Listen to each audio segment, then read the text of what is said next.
Hi guys, today I'm alone, Jani is away, but today's subject is the long-awaited, actually some wait, some don't, but anyways, it's the Diablo One hybrid, and it's pretty interesting device. It's made in Finland by DiabloMods.net.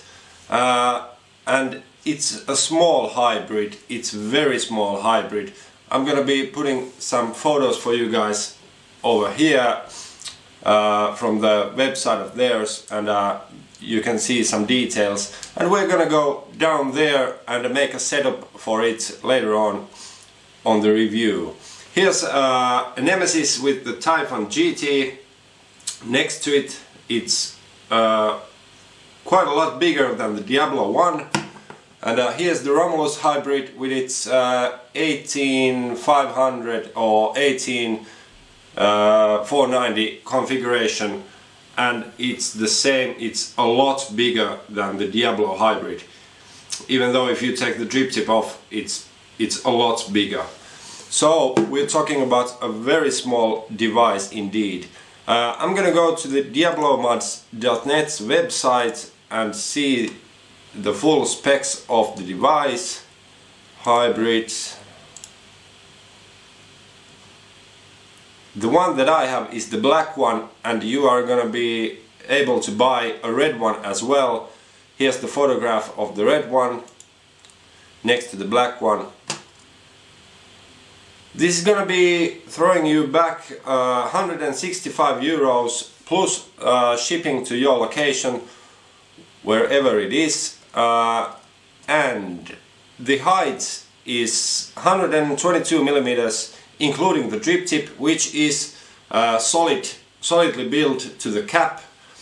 Outside diameter is 22 millimeters, wick hole 3 millimeters with the insulator, and without the peak insulator it's 4 millimeters. So you are gonna be able to build a hefty sized wick for this guy.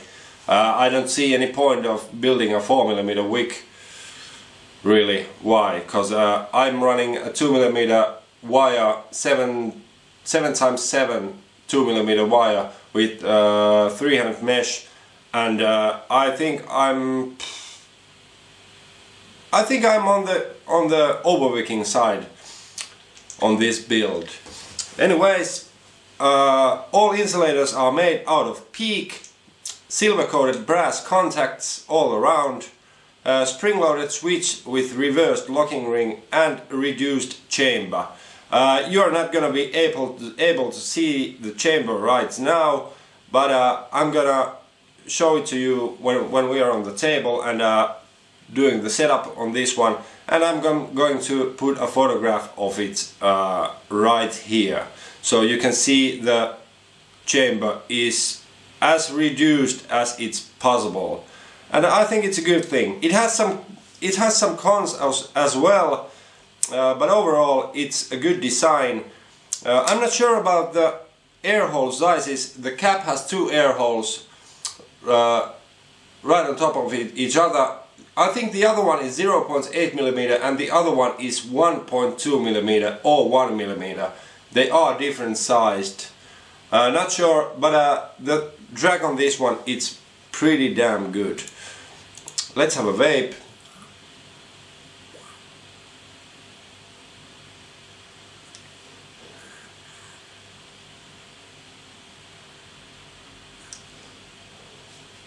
It's very nice.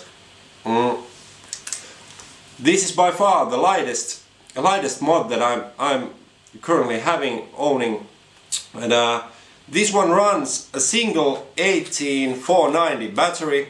DiabloMods.net recommends to use only AWIMR batteries. I see the point.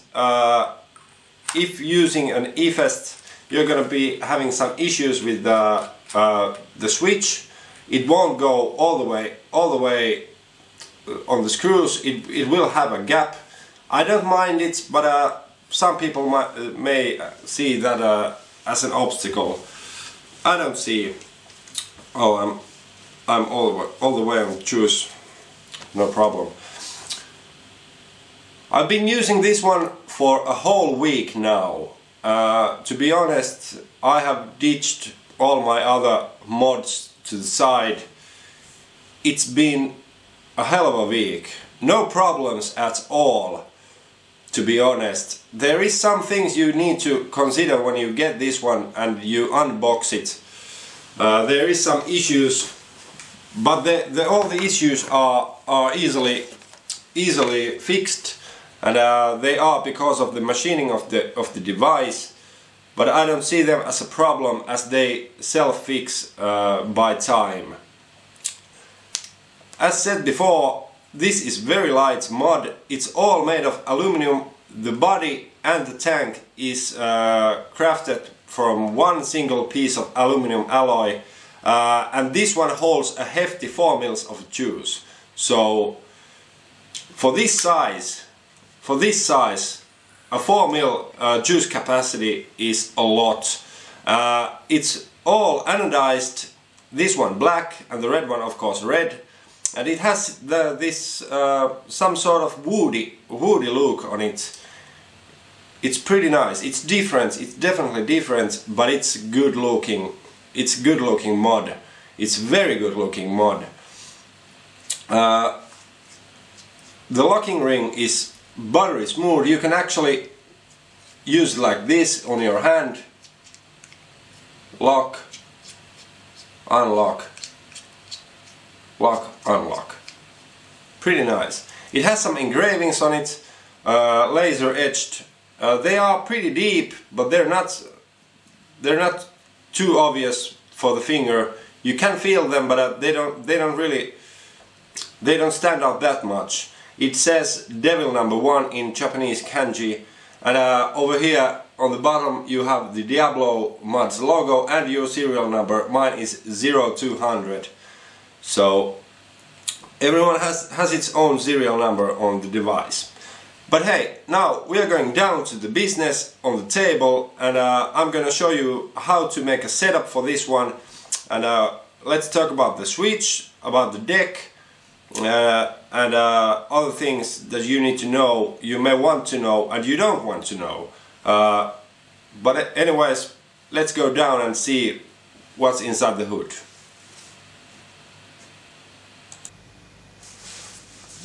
Okay, so this is what you're gonna get. Sorry for the lighting, I have some issues with the lighting, but anyways, here is the box that you are gonna be getting from Diablo Mods. I just washed my mod and put it back to the original box as so you can see what's inside.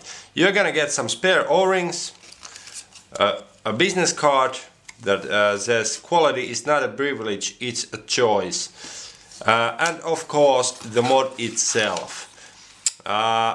It's wrapped on a plastic net kind of a shield. You take it out, you can throw this away, and here you go. Here is the mod itself. As you can see, the kanji is over here, and here is the switch. The locking ring has some knurling on it, so it's very easy to use it. It goes very smoothly, and the switch, you can see the throw, possibly, maybe. It's very short and it doesn't have a battery in it at the moment. Let's disassemble the switch. This is aluminum. The switch is all made of stainless steel, and at the first time when you get this one, you should do this thing. You put your finger on this black insulator over here and unscrew the button.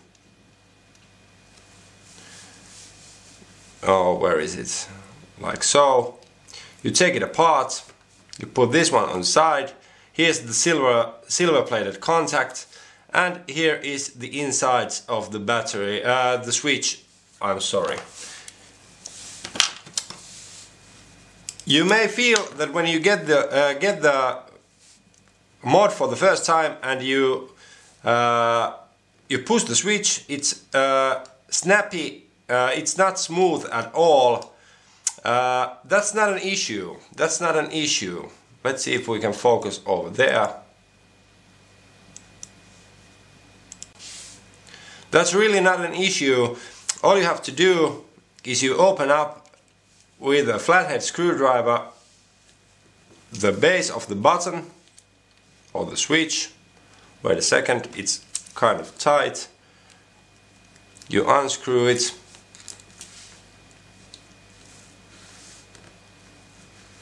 Where is the camera? Over there. And you take out the silver plated pin, like so. Here it is. You may want to have some fine sandpaper and just sand the edges of the pin, and same thing over here. When you have the switch body, here's a hole. You may want to take a screwdriver and just go around the edges to make them smooth. There is some machining stuff going on over there, and it makes it pretty smooth. I didn't do anything to my switch, to be honest. It self-fixed itself. Here's the spring. It's very short spring, only like 1 or 2 loops of spring over there. Let's put it back together. Put the pin back on, like so. Oh, like so.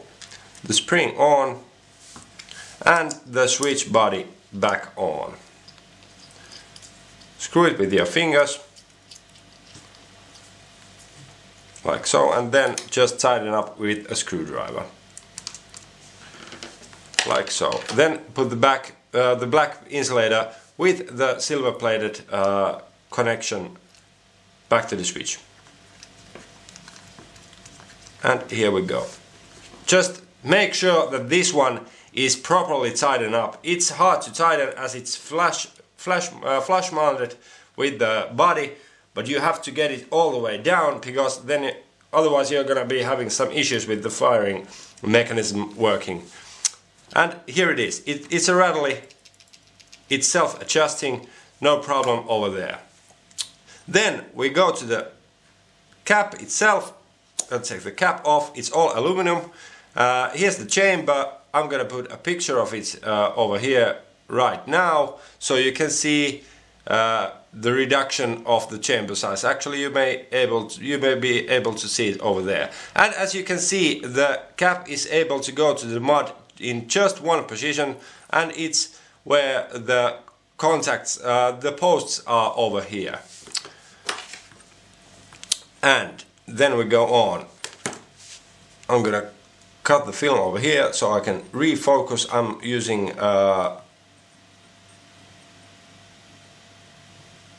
well, actually it's almost okay. Just a second.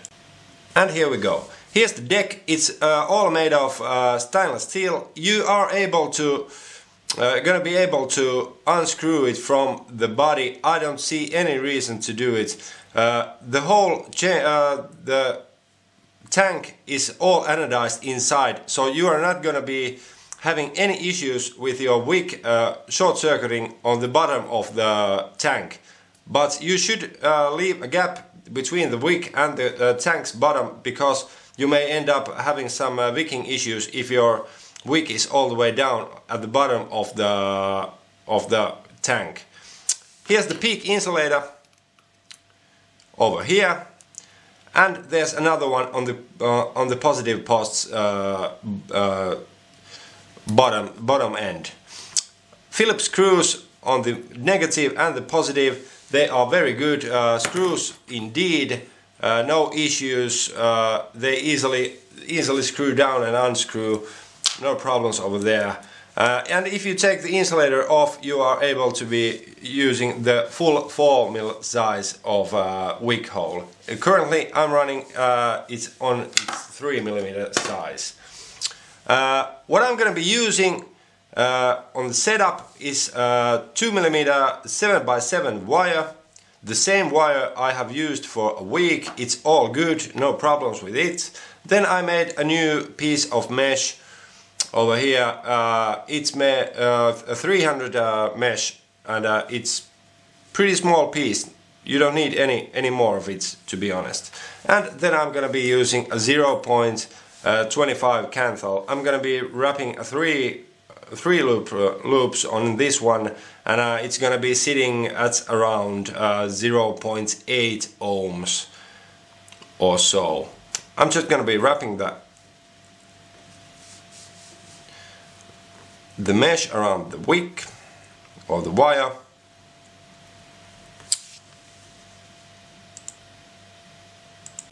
Sorry, I had to refocus. So the wick is going to be very tight.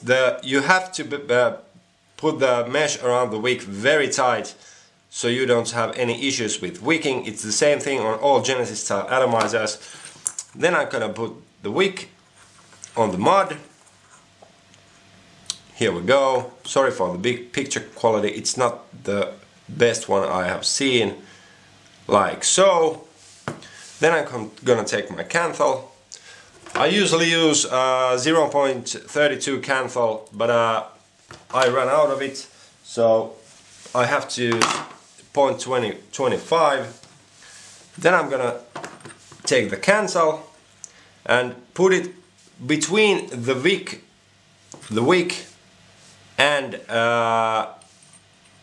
the positive post, so the canthal goes between the positive post and the wick, so you are gonna be able to have a very short distance on the free coil over there. You don't get any problems with the hotspots on the negative side of the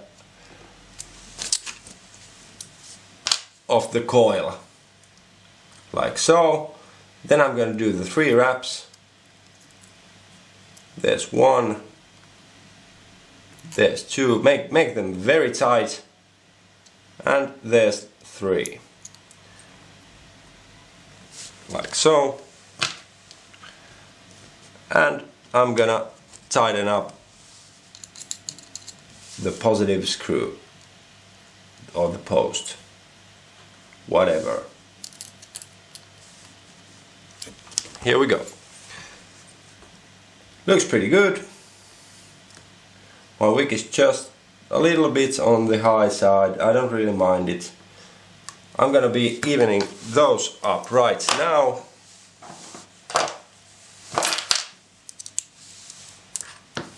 Oh, wrong head. Here.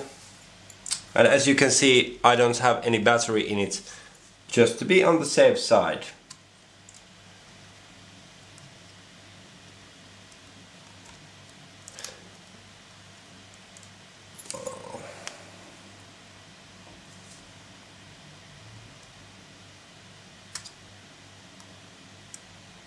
Yeah, now we can go ahead and cut the minus for the negative.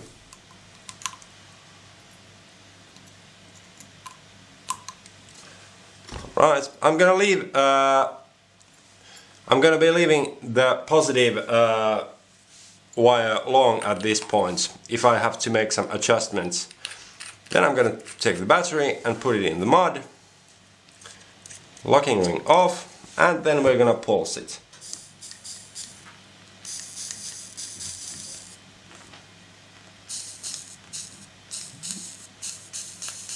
This shouldn't take too much time or too long time.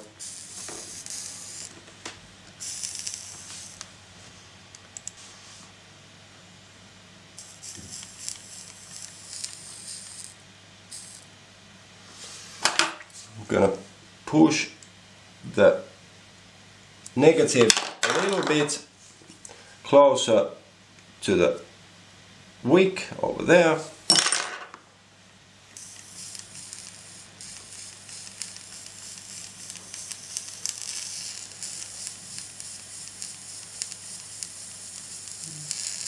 We're getting there. You don't, I guess you don't see it.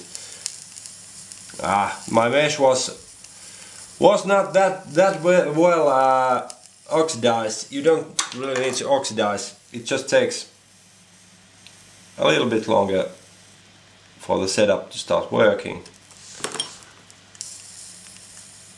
Here we go. Almost there. It's just slight moves on the coils. Very, very small moves on the coils.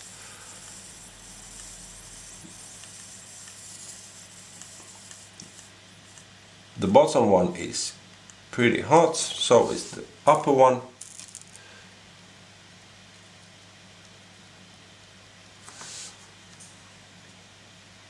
And we're pretty much done. Yeah. Here we go. They are even. Looks pretty good. Maybe a little bit from the bottom one. The less you have the free wire from the wick, the better it works.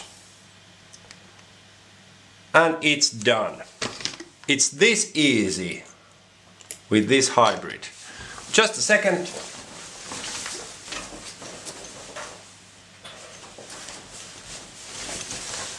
Okay, I'm gonna be using Diablo 10 milligrams, and this is 40% PG, 59 actually 60% of VG, and this is pure VG. It's very thick. And here's my syringe, a full 4 milliliters of juice going in.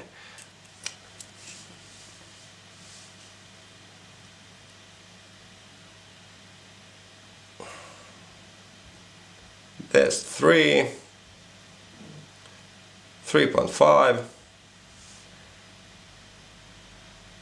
and there's 4, all in.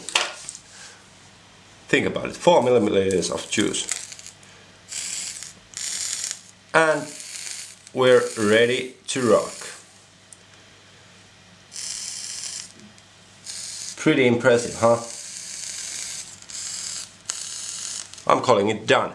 Then when you take the cap, you look at the air holes, you see the air holes, you put them next to the wick as usual, and here is one thing. We have the double O-rings over here. You need to make sure they are wet, because they are so tight when new that the cap will not go on easily, if at all, without breaking those O-rings. So I have my syringe here. I think I have some juice left, just a tiny bit, not much. Here we go, like so. Then take the cap, see the air holes, how the little turns of the O-rings are getting wet. Cap on. It goes like, it's not gonna be falling off by itself, but it's not too tight. Snap, it's on, and I'm gonna have a vape.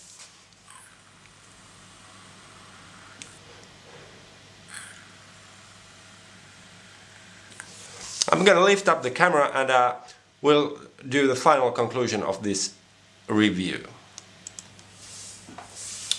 Okay, so here we go. Here is the mod and here is the build that I just made. Looks pretty fantastic. No hotspots, no issues whatsoever. Let's have a vape.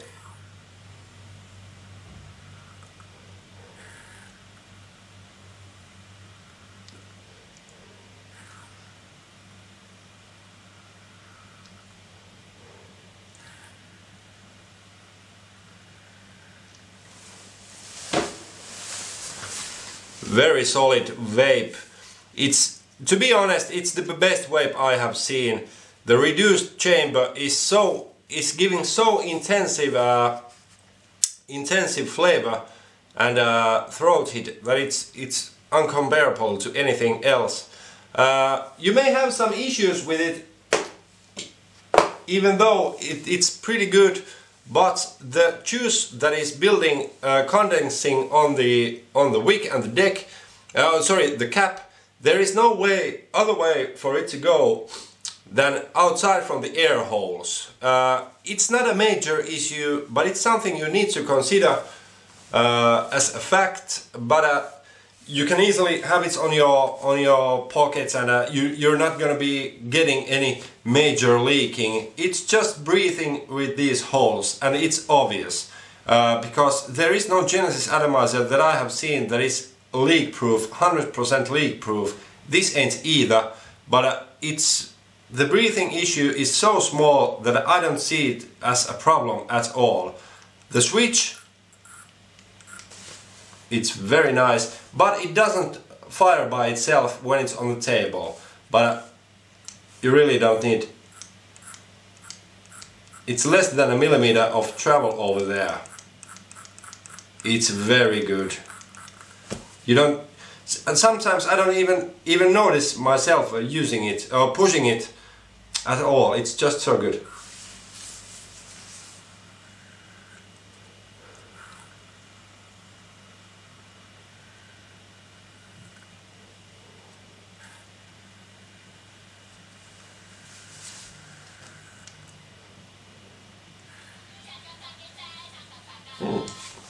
That's my phone ringing. It's pretty damn good.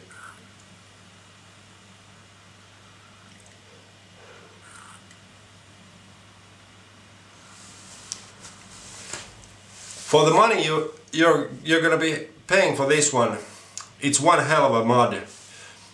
The battery lasts around just below 1 full day on my use on these sub-ohm coils. If you go to work in the morning and you're coming home back later on today, let's say 9 PM or so, you should take one extra battery with you. But the 4 millimeters of juice capacity is it's more than enough for me for one day at work. I don't have to refill it at all. But overall, you can do, let's say, on my builds, 8 hours with the battery. I think it's pretty well done for the mod. No, I don't see it as an issue that I have to carry a battery with me, a spare battery. It's the same thing with all of these other mods as well. If you're using sub-ohm coils, you are gonna drain your batteries no matter how big they are. But this AWIMR 18490, it's well up to its work for a one day, no problem. I don't see it as a problem. It's very small. You can almost hide it on in your hand. It's very compact, it's very light. I highly recommend of getting this one. It's very easy to build, as you saw when I built it. It took me 5-6 minutes to do a coil on it, pulse it, put the juice in and have my first vape. So it doesn't take you a full day to work on the coils as it would on many other Genesis style atomizers. I give it a solid 9 points from 10. I lose the 1 point because there is no ability to change the drip tip, even though this one is very good, which is crafted on the cap, and maybe the little breathing thing going on over there, and the fact that you may have to fiddle with the switch when you get this one, the mod. You may have to do some adjusting and fine tuning on it. Otherwise, it's just perfect. Very good, solid build. The build quality is second to none. Very nice. Bang for buck. it's I think this one eats everything on its path. It's very good. But this was this. You may ask me some questions if you have them on YouTube or at our Facebook at Vape from the East Side page, and I'm glad to answer you. And I strongly recommend this one. It's the one. This is the one. No doubts about that one.